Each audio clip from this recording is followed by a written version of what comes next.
Welcome to Effective Communication, Identifying and Overcoming Common Communication Barriers. Effective communication sounds like it should be instinctive, but all too often when we try to communicate with others, something goes astray. We say one thing, the other person hears something else, and misunderstandings, frustration, and conflicts ensue.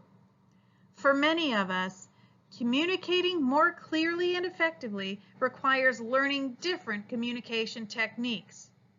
Whether you're trying to improve communication with your spouse, children, co-workers, or your child's school, learning these skills can deepen your connections to others, build greater trust and respect, and improve teamwork, problem solving, and your overall social and emotional health.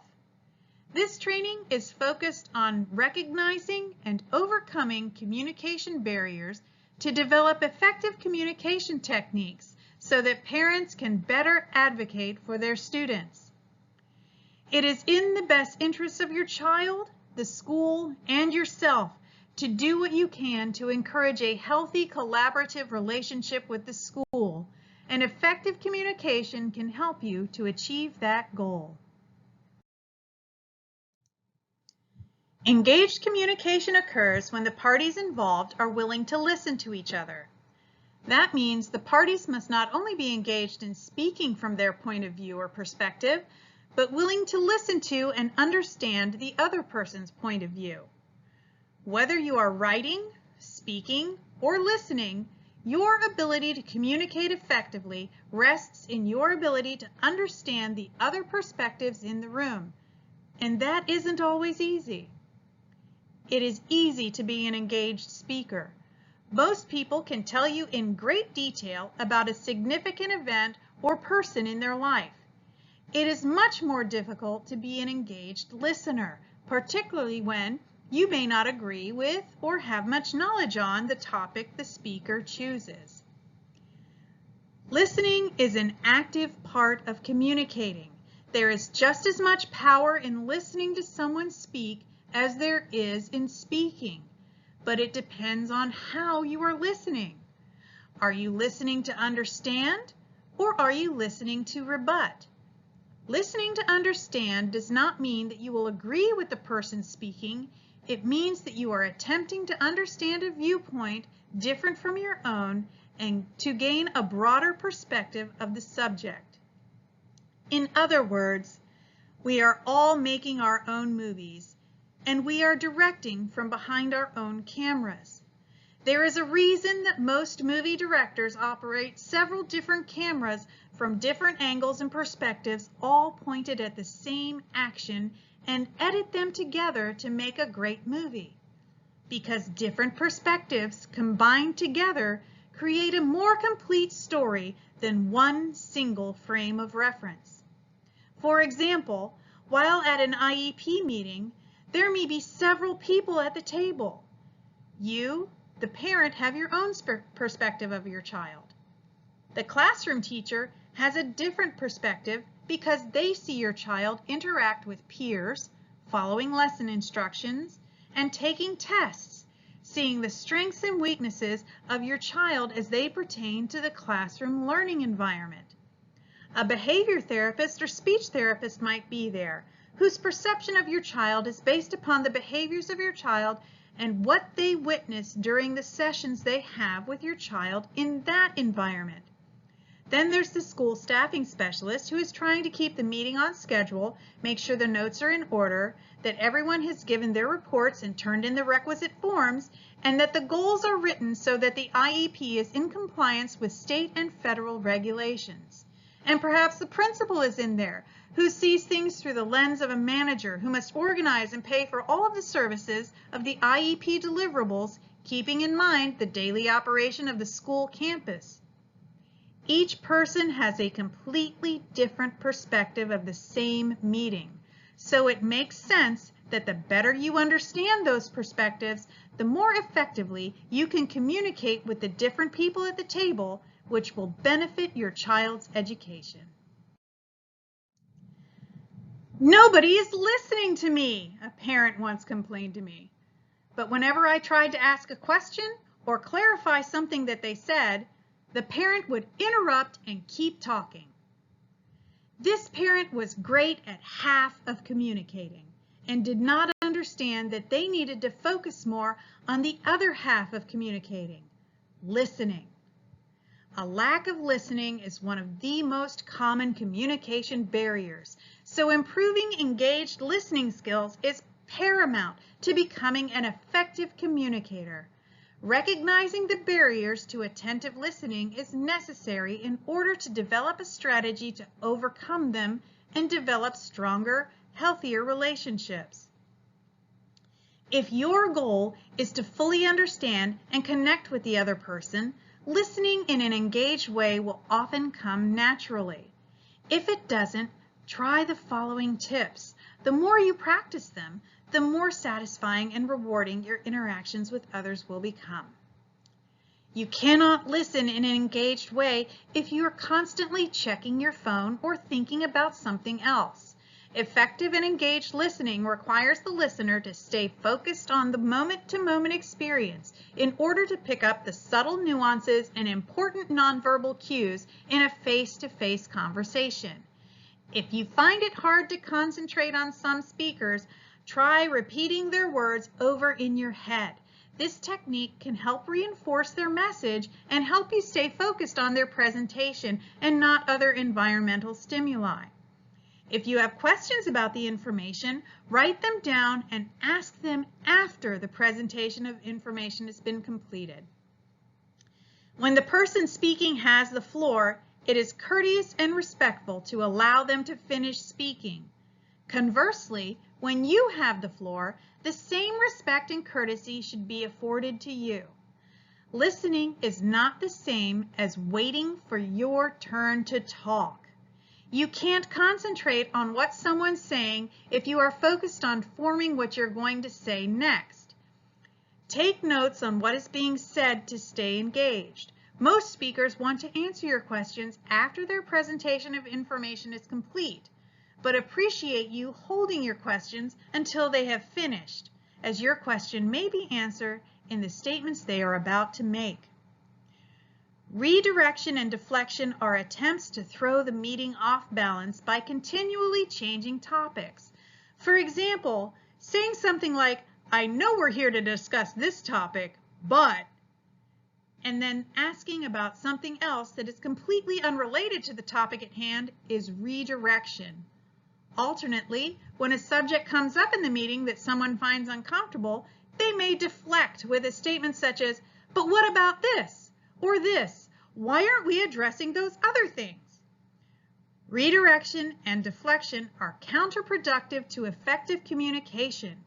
Instead of moving the present conversation towards a collaborative conclusion, efforts to redirect and deflect halt and impede progress and stifle communication.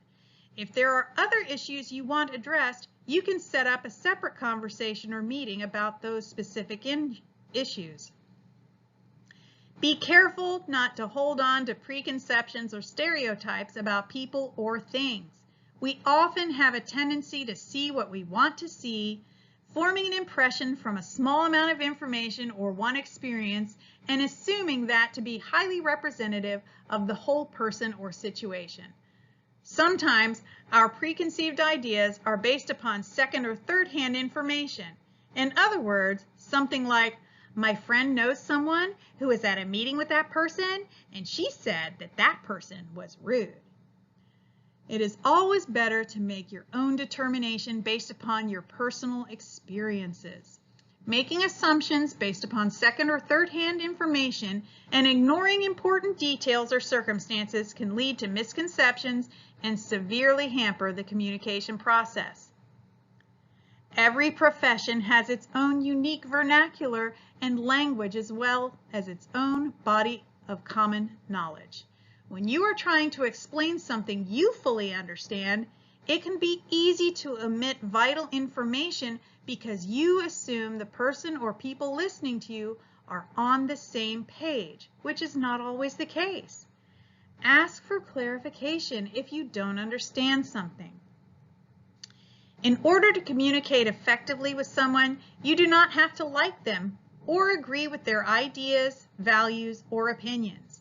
In fact, widespread diversity of thought and opinion allow for more out-of-the-box thinking to take place. However, you do need to set aside your judgment or preconceived ideas and withhold blame and criticism in order to fully understand the speaker. The most difficult communication, when successfully executed, can often lead to an unlikely connection with someone.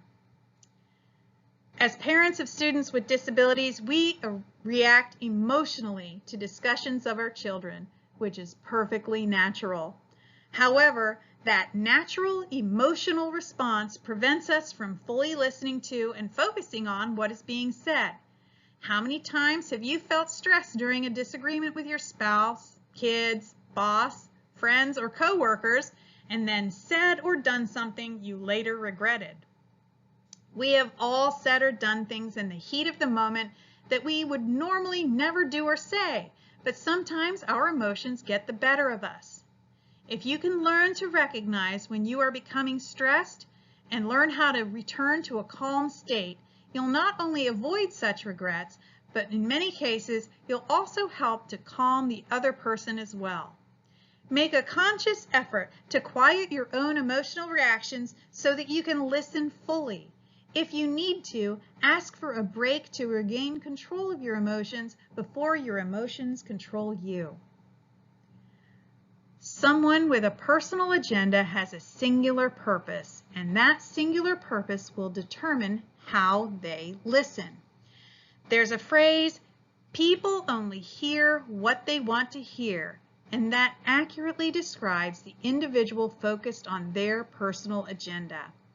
When we spend our listening time formulating our next response, we cannot be fully attentive to what the speaker is saying. We need to learn how to listen to understand instead of listening to rebut. It is important to remember that understanding a different perspective does not mean that you agree with that perspective, but you can understand the reasons that they see the topic or issue differently.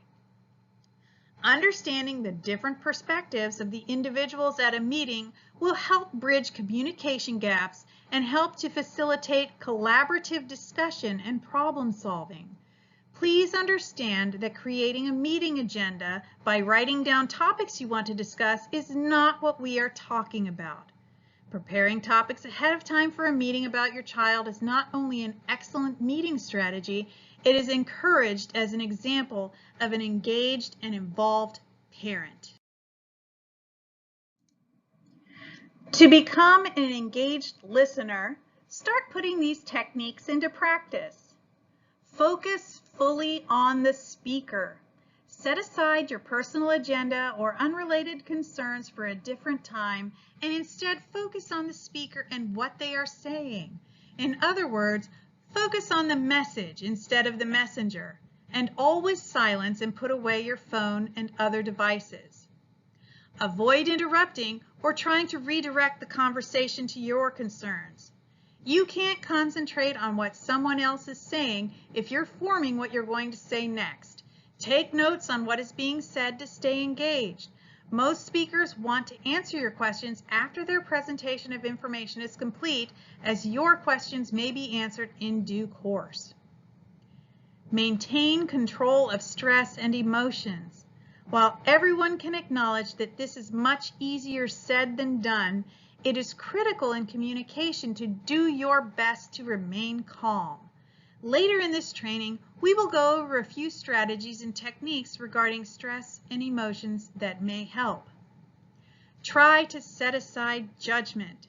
Set aside preconceived ideas and avoid stereotyping. And remember that perspectives other than your own can help you more fully understand issues. Ask questions and provide feedback. If there seems to be a disconnect, reflect on what has been said by paraphrasing. What I'm hearing is, or it sounds like you are saying, are great ways to reflect back. Don't simply repeat what the speaker has said verbatim, though. Instead, express what the speaker's words mean to you. Ask questions to clarify certain points. What did you mean when you say, or is this what you mean?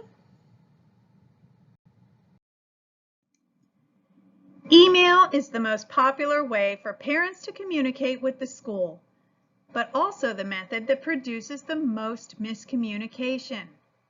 Because the email recipient cannot hear the tone of voice or observe body language, misunderstandings occur. To develop an effective communication strategy, it's important to consider how to write effectively to get the maximum benefit of each email you send. Make sure you are clear and concise. A healthy practice is to discuss only what is in the subject line of the email. Not only does this keep the conversation thread on topic, it will make searching your inbox for written communications easier to manage. Make sure that you have stated any requests fully so that the reader has a solid understanding of the issue. Here is an example of a parent trying to clarify a reduced homework assignment for their student with an IEP. Dear math teacher, you never tell me what reduced assignments mean. How are we supposed to do assignments when you never give them right in the first place? Robert is crying because of you not following IEP. It is your fault he is failing math. The email reader knows only that Robert has an IEP and is crying, and that somehow the homework is their fault. If the parent had written, my child Robert has an IEP accommodation of reduced homework assignments. You assigned 35 math problems for homework tonight. Would 20 problems be acceptable if we make sure Robert does at least 2 problems from each section? Thanks for your help, signed Robert's parent. P.S. Perhaps we should create a reduced assignment scale to avoid having this same conversation every day. Would that be helpful? Let me know your thoughts, and thanks again. We have all received these. The essay length email.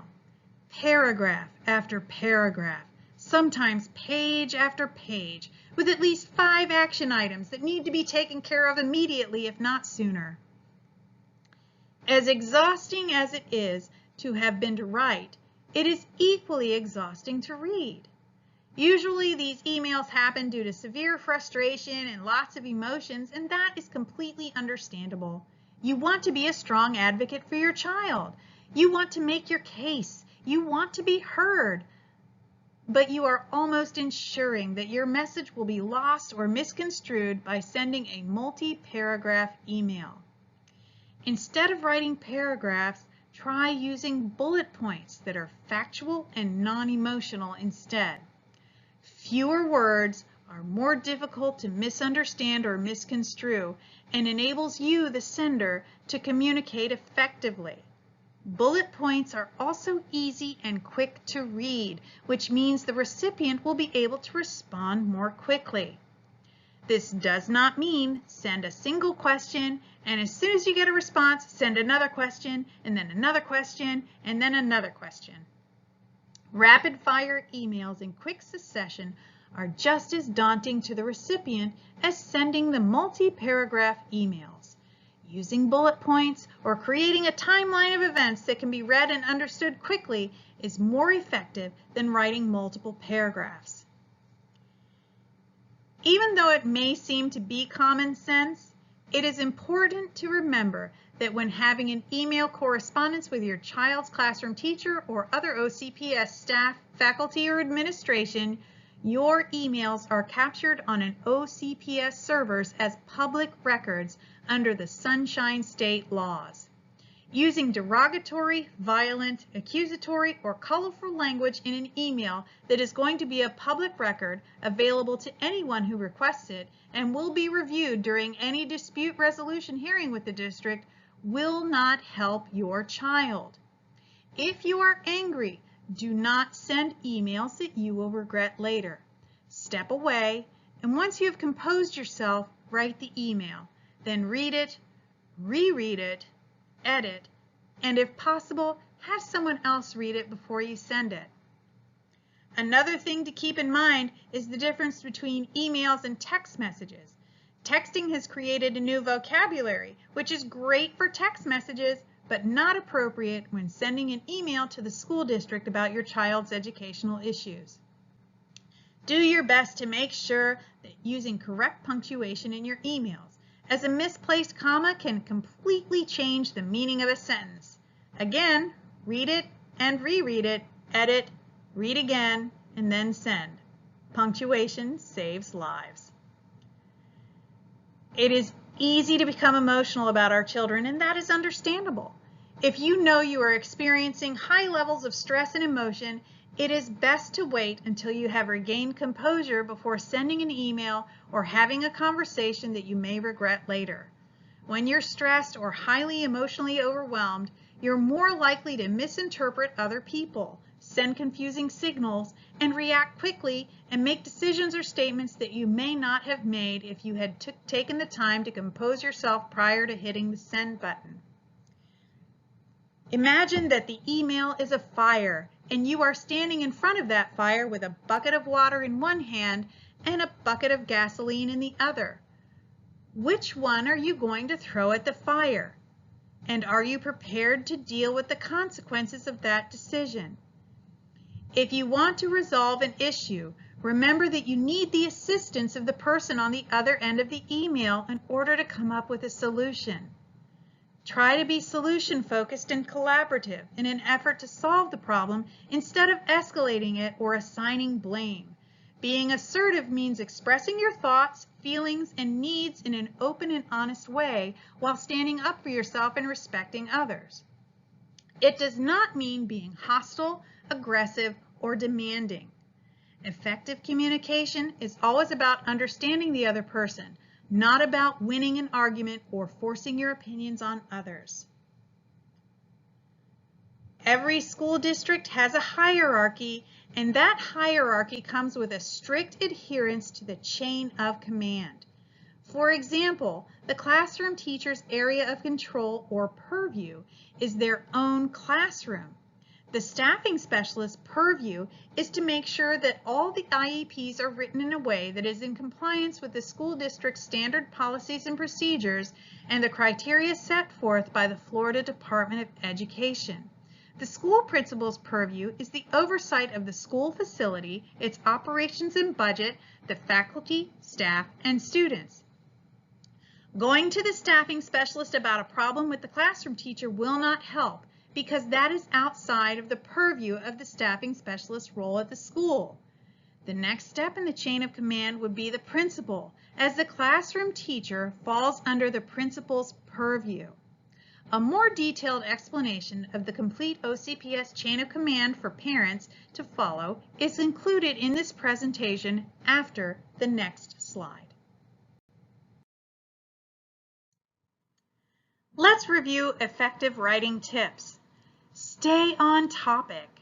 Make sure your email is clear and the content matches the subject line of your email. For example, the subject line of the email is today's homework, then that email is about today's homework only. Remember our email example, my child Robert has an IEP accommodation of reduced homework assignments. You assign 35 math problems for homework.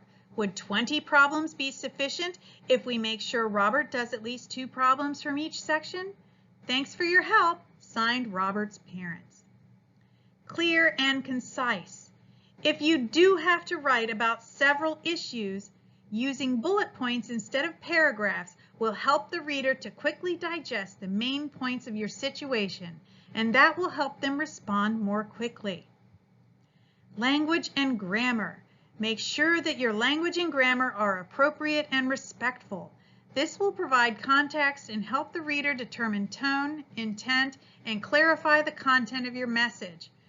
Reread your email and make it as collaborative and respectful as possible before you send it.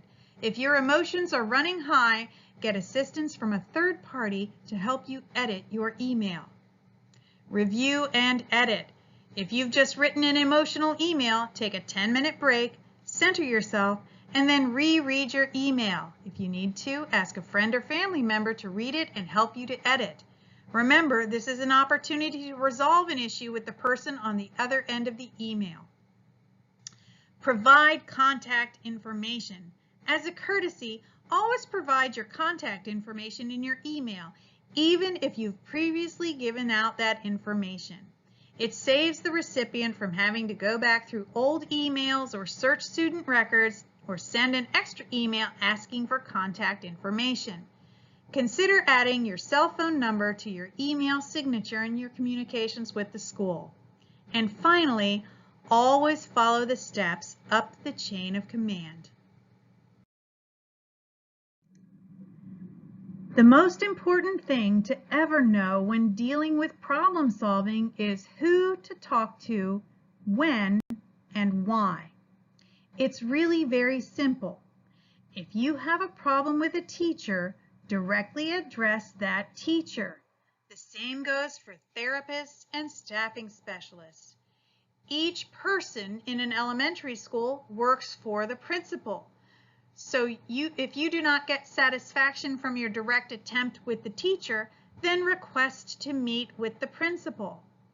Now, the principal may send you down to work it out with the vice principal or someone else, but that is his or her option, not yours.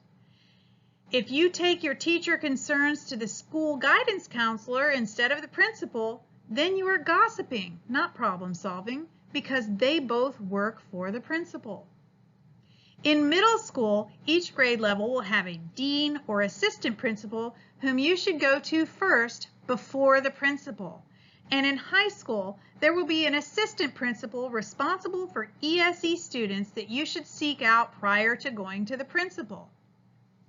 Knowing who to talk to at the school is extremely important in getting something that needs attention corrected. So what if your problem is with the principal?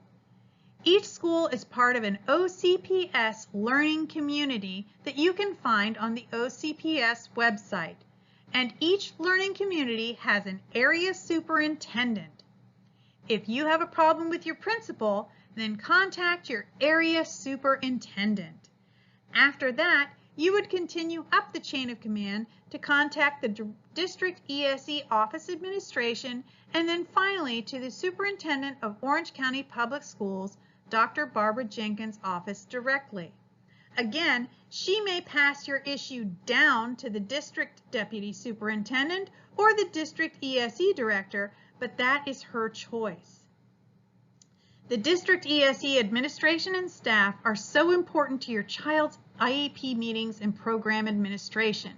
They have directors who oversee all aspects of ESE, pre-K, transition, ASD or IND units, related services like speech, OT, and PT, psychologists and social workers, nurses and healthcare plans, and more. Basically anything you could need for your child's exceptional learning situation. Most importantly, the district has DSSs, District Staffing Specialists, who oversee the work of your school staffing specialist.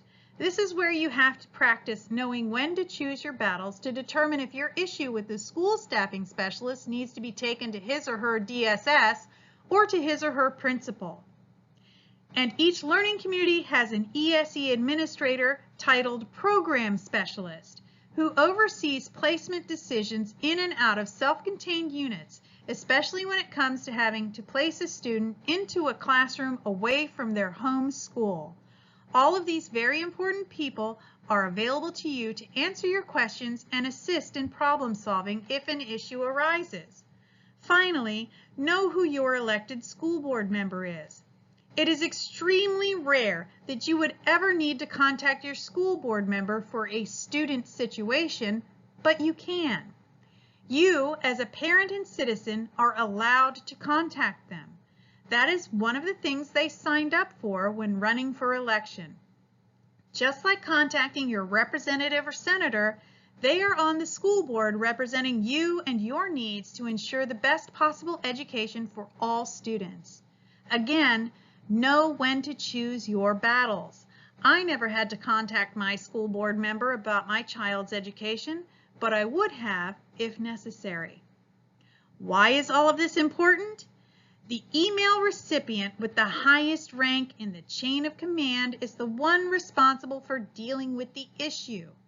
Even if you CC everyone on the chain of command from the superintendent all the way down to the classroom teacher in the email, the person at the top will decide how the issue is handled. So the teacher, the principal, the area superintendent, the district personnel all must wait for the superintendent to decide who will be responsible for handling it. And that decision is final.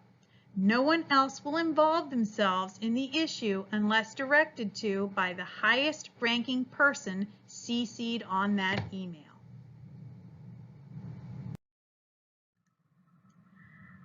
Meetings can seem like the most stressful and intimidating part of communicating with the school. It's easy to feel like it's you against them, and someone is going to win and the other is going to lose. IEP team meetings in particular can be overwhelming for a parent. Sometimes it feels like no one is listening to you and they have all made up their mind before you even walk into the room. It's no wonder that parents walk into the meeting with their emotions running high. If you know you have a meeting or conversation coming up that's going to be stressful or difficult, it's good to prepare yourself in advance of the meeting. Knowing how to quickly de-escalate yourself and practicing those techniques before you enter the stressful situation improves your ability to remain calm and focused throughout. If the meeting is face-to-face and you need to verbally communicate, practice what you're going to say by yourself or with a friend in advance. Make a written list of points that you want to address. Often when emotions and stress come into play, the ability to focus gets lost in the fray. Having a visual and tactile reminder of what you want to accomplish in your meeting can help to regain focus and maintain control. Once you've created a list and know what you want to say, practice having that conversation with a friend or have another person review your email or list to help ensure your communication is clear and concise. When a conversation or meeting starts to get heated, you need something quick and immediate to bring down the emotional intensity. By learning to quickly reduce stress in the moment, you can safely take stock of any strong emotions you're experiencing. You can regulate your feelings and maintain control. Take a moment to calm down and pause to collect your thoughts. Silence isn't necessarily a bad thing. Pausing can make you seem more in control than rushing your response. Take a breath, de-escalate your stress or emotions, and focus on giving a clear, reasoned response or input. Use stalling tactics to give yourself time to think. Ask for a question to be repeated or for clarification of a statement before you respond. Take a drink of water. Take a moment to write a note to yourself. You can even excuse yourself and step into the hallway or restroom if necessary. Communicate effectively by making one point at a time and provide an example or supporting piece of information. If your response is too long or you bring up multiple points and bounce back and forth between them, you will easily confuse the meeting participants as well as yourself. Focus one point with an example, and then, after verifying that everyone is on the same page, you can resolve that issue before moving on to your next point. Deliver your words clearly. In many cases, how you say something can be just as important as what you say. Again, simple language is the best way to communicate to avoid miscommunication. Wrap up with a summary and then stop talking, even if it leaves a silence in the room. You don't have to fill the silence by continuing to talk. Every profession has its own unique vernacular and language as well as its own body of common knowledge. When you are trying to explain something you fully understand, it can be easy to omit vital information because you assume the person or people listening to you are on the same page, which is not always the case. Ask for clarification if you don't understand something. Not everyone will draw the same conclusions from a given situation or set of information. Everybody interprets things differently. Make sure to check for other people's interpretations and be explicit about your own. Focusing on the negative aspects of a conversation or situation is a habit common to many people. Even though we may recognize the positive things, we often give more weight to the negative, allowing one negative comment to overshadow numerous positive ones. IEP meetings are not personal. Because this meeting is about your child, it is automatically personal for parents, but this is a work meeting about your child for the others involved. Their observations and input regarding your child are for the purposes of developing better goals and strategies for your child's education. We all want to be strong advocates for our children, and that is absolutely what you should be. Being assertive means expressing your thoughts, feelings, and needs in an open and honest way while standing up for yourself and respecting others. Effective communication is always about understanding the other person, not about winning an argument or forcing your opinions on others. Remember, this is a team trying to work together for your child's educational success, and not a battle between you and the school. And be willing to compromise. Sometimes, if you can both bend a little, you'll be able to find a happy middle ground that reduces the stress levels for everyone concerned. Remember, perfection is not a reasonable expectation for you, your child, or the school. As parents, we want the best for our children. That is understandable. But what we want needs to also be reasonable. Let's say your child has a really amazing day. They have no outbursts or meltdowns. They turn in their work, they raise their hand, they eat their lunch, and they get a good grade on the test that they studied for. They hit a hole in one. Now imagine the school saying that because the child did it once, that is now the expectation he or she must meet every day. That would be an unreasonable expectation on the part of the school because your child is not a robot.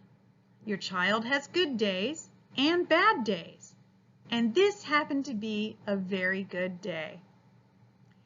In terms of reasonable expectations of teachers and staff, it is important to remember that teachers are human beings who also have good days and bad days. They have demanding jobs, they have families, and they have human problems just like you. During my children's years in Orange County Public Schools, we had teachers who had repeated absences because they were receiving chemotherapy. We've had teachers who lost their parents, their spouses, and their children to sudden tragedies or disease.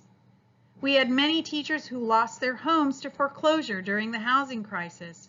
We also had teachers going through divorce or having their elderly parents move in with them because they could no longer live on their own. And all of those situations will affect their job performance. It's very easy to say that it isn't your problem and they should be able to separate home and work, but we all know that that isn't possible all of the time. Most of the time, people can manage, but there will be days when it is just too much. As parents of students with disabilities, we are incredibly familiar with this part of life. The sudden, overwhelming circumstances that make you feel like you are constantly struggling to come up for air, that you are always running to therapies and appointments and dealing with meltdowns and insurance companies and family members who still don't think your child's disability is that big of a deal. It's exhausting, right? We get that. So we should be among the first people to understand and show compassion for another human being in crisis, even if they work for the school system.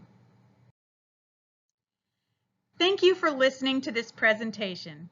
We hope that this training has equipped you to recognize and successfully reduce or eliminate communication barriers in every area of your life.